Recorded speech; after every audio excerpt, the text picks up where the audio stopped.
பூமியின் கொடைமொழியில் இருந்து தேவனை தேடி வருகிற கூட்டங்கள் இனி வரப்போகிறது. அருமையான தேவது மலைகள் ஆண்டவர் சொல்லிருக்கிற வசனங்கள், மலைகள் எல்லாம் அப்படி என்னச்சு தகுடுபடி ஆகும். மலைகள்லாம் என் நாமத்தை விட்டு ஆண்டவர் நினைச்ச மலைகள் மேல் உயர்ந்திருக்கிறார். மலைகள் உள்ள பட்டணத்துல நான் உட்கார்ந்துருக்கேன். ஆனா என்ன செஞ்சுட்டாங்க, அந்த எல்லாம் புடுங்கிட்டு அவருடைய மகிமை, என்னுடைய மகிமையை நான் ஒருவனுக்கு கொடேன்னு சொல்லியிருக்கிறார். அந்த ஒருவனுக்கு கொடுக்காம இருந்த அந்த மகிமையை புடுங்கி அவங்க மகிமையாகிறார். எல்லா மலைகளும் தாழ தள்ளப்பட்டு விக்கிரங்கள் கூடோடு கட்டோடு உடைக்கப்படுகிறது. விசேஷமா இமயமலையில பயங்கர காரியங்கள் நடக்க போகுதுன்னு ஆண்டவர் சொல்லியிருக்கிறார். ஜெபிங்க. நிறைய மலை குன்றுகளை நான் பார்த்தேன். அடுத்து தண்ணீர், இது வசனம் யோபு பாருங்களேன், மழையை தாண்டி தண்ணி வருது. அதற்கு பேர் தான் சுனாமி.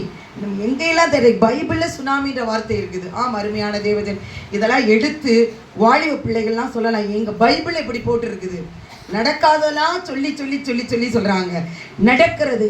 ஆமோஸில் பாருங்களேன், இஸ்ரேல் தேசத்தில் இஸ்ரேலில் யூத ஜனங்கள் பயங்கர ஏவுகணைகள் காசா பட்டணத்தில் வீசுவாங்க. ஆனால் நாங்கள் அந்த காசா பட்டணத்திலிருந்து இஸ்ரேலுக்கு என்ன செய்வோம், திருப்பி அனுப்புவோம். ஆனால் அவர்கள் ஆராதிக்கிற இஸ்ரவேல் தேசத்தில் நடக்கிற அவர்கள் ஆராதிக்கிற தேவன் நாங்கள் அனுப்புகிற ஏவுகணைகளை திருப்பி எங்களுக்கே அனுப்பப்பட்டு காசா மதில்கள் தீக்கரையாகின. இது ஆமோஸ்ல இருக்கு. அப்போ பாருங்க, இப்போ டே டு லைஃப்ல நடக்கிறதெல்லாம் தேவன் என்றைக்கோ சொல்லியிருக்கிறார்ல. அப்பேற்பட்ட உன்னத தேவனை நாம் ஆராதிக்கிறபடியால் கைகளை தட்டி தேவனுக்கு நன்றி சொல்லுமா. வானத்தின் சத்துவங்களை அசைப்பேன்றார். இனி பாருங்க, வானத்துல நிறைய இவங்களும் ஆர்டிஃபிஷியல் இன்டெலிஜென்ஸ் மூலமா நிறைய பண்ணுவாங்க. நிறைய வானத்துல ஒரு மாற்றங்களை பார்ப்பீங்க. ஏன்னா இது பைபிள்ல சொல்ல, எதுவுமே தீர்க்க தரிசனங்கள் எல்லாம் வசனத்துக்கு உட்பட்டது. வசனம் இல்லாம யார் தீர்க்க தரிசனம் முறைத்தால் அதை நம்பாதீங்க. அப்ப வானத்தின் நட்சத்திரங்கள் அதுல இருக்கிற இப்ப நிறைய போயிட்டாது. கடைசி காலத்துல மனிதனுடைய அறிவு எதுவரை போகுமா, வான வடதிசை சீயோன் பருவத்துல 3ஆம் வானம் விட்டு எட்டுமா, அந்த அளவுக்கு போய்கொண்டே இருக்கிறதா பிரியமானவர்களே. அடுத்து வானத்தில் அதிசயங்கள் நடக்கும், அதுவும் பைபிளை போட்டிருக்கு. வானத்து சத்துவங்கள் அசைக்கப்பட்டு நம்ம அனுப்பின சேட்டலைட்லாம் பொலன்னு கொட்டணும். எப்போ அது இப்போதான் கண்டுபிடிச்சி சொல்கிறாங்க. இனி அடுத்து வந்து நான் ஜான்வரியில் ஏதோ ஒரு பெரிய நட்சத்திரம் வந்து பூமியை தாக்குதான், காந்த புயல் என்னென்னமோ சொல்கிறாங்க. எல்லாம் நம்ம பைபிளில் எழுதப்பட்டிருக்குது. அருமையான தேவஜனமே. அடுத்து ஏற்கனவே ஆண்டவர் 19-18 முடியும் போது சபை இழுத்து மூடப்படும், கொள்வன கொடுப்பன இருக்காது. அடுத்து காற்று மூலமா நோய் பருவம் நம்மகிட்ட பேசினார், அதுபடி நடந்து. இப்பொழுது இனப்புரியாத வைரஸ் வருமா. அடுத்து மருத்துவர்கள் ஆராய்ந்து பார்த்து மருத்துவத்தில் பெரிய புரட்சி வரும். அதே போல விசுவாசத்தை அற்று போகிற காரியங்கள் நடக்கும், விசுவாச துரோகம் நடக்கும். அடுத்து நன்றி இல்லாத கூட்டங்கள் வரும், நிறைய பேர் வஞ்சிக்கப்படுவாங்க, நிறைய பேர் கள்ளத்திற்கு தரிசிகள் எறும்பி கூடுமானபடி தெரிந்து கொள்ளப்பட்டவர்களை வஞ்சிக்கிற காலம் இருக்கிறது. அடுத்து வந்து விவசாயத்தில் முன்னேற்றம் இருக்கும். ஆனாலும் அது ஒரு அடிமைக்கு உட்பட்டு பெரிய பில்கேட் அடிக்கடி ஒவ்வொரு சொல்லியிருக்கேன், பில்கேட்ஸ், அடுத்து WHO, நிறைய காரியங்கள், சீனா, இவங்க. அடுத்து வந்து இப்போ 3ஆம் உலக போர் நமக்கு 1920 சொன்னபடி நடந்துகிட்டு இருக்கு.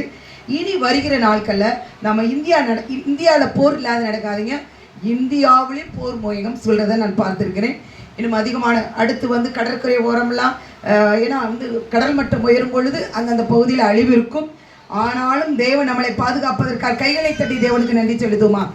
அடுத்து யாரெல்லாம் அன்பு சகோதர சிநேகம் உள்ள திருச்சபை தான் இப்போ ஆண்டவர் நோக்கி பார்க்குறேன். உயர்ந்தவங்க தாழ்ந்தவங்க இருக்கிறாங்க. நான் அடிக்கடி சொல்லுவேன், சிறியவர்கள் யார் நம்மளை அற்பமா நினைக்கிறாங்கன்னு நினைக்காதீங்க. அவங்கள தேடி தேடி போய் சுவிசேஷம் சொல்லி பாருங்க. உங்களுடைய வம்சங்களை தேவன் ஆசீர்வதிப்பதற்கா கைகளை தட்டி தேவனுக்கு நன்றி சொல்லுதோமா. அப்பேற்பட்ட தேவன் நம்மளோடு கூட இருக்கு. அது மாத்திரம் இல்ல, ஆவியோடு தொழுது கொள்ளணும், உண்மையோடு தொழுது கொள்ளணும். அடுத்து CSI RC மக்கள், நீங்க CSI சபைக்கெல்லாம் போய் பாருங்களேன், RCயோடு இணைந்து கொள்கிறார்கள், குடில் வைக்கிறாங்க, அது விக்கிர ஆராதனையோடு சேர்ந்து கொள்கிறாங்க. நான் வந்து CSI சர்ச் பாஸ்டருக்கு பேசிட்டேன், எங்கெங்கே பார்க்குறேன். அதே மாதிரி குளோபு வந்து செஞ்சார். இல்லை சிஸ்டர் நீங்கள் சொன்னதை நான் யோசிச்சேன், குளோபில் இருக்கிற குளோபா அது என்ன லுத்தரன், அது பேர் என்ன பிரதர், லுத்தரன் சபையா, அதையும் ஃபாதர் சரி ஏற்றுக்கிறேன்றார். நிறைய இடங்கள் இப்படி இருக்குது. அடுத்து ஒன் வேர்ல்ட் ஆர்டர், எல்லாமே ஒன்றாகி ஒன் வேர்ல்ட் ஆர்டர் வரப்போகுது. அது எல்லாமே G20 G7 என்னென்ன ஐநா எல்லாமே உங்களுக்கு நீங்கள் நியூஸ் பார்த்தீங்கன்னா தெரியும்.